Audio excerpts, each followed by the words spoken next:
కాలభైరవోపాసనం చేసినా వాళ్ళు రక్షింపబడతారు అంటుంది శాస్త్రం. అంత అద్భుతమైనటువంటి మూర్తి ఆ కాలభైరవుడు. సాక్షాత్ పరమేశ్వరుడే కాలభైరవుడిగా ఆవిర్భవించాడు ఒకానొకప్పుడు. కాలభైరవావతారంలో ఆయన లోకానికి కొన్ని మర్యాదలు నేర్పాడు. అందుకే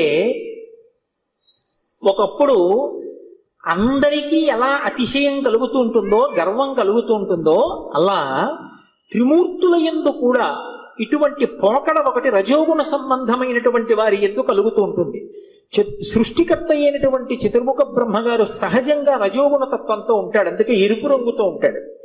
ఆయనకి ఒకప్పుడు ఎందుకో ఒక భావన కలిగింది, ఆయనకి 5 తలలు ఉండేవి.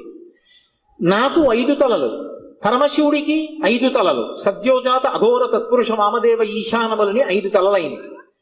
నాకు 5 తలలు, నాకంటే బ్రహ్మగారికి 5 తలలు, నాకు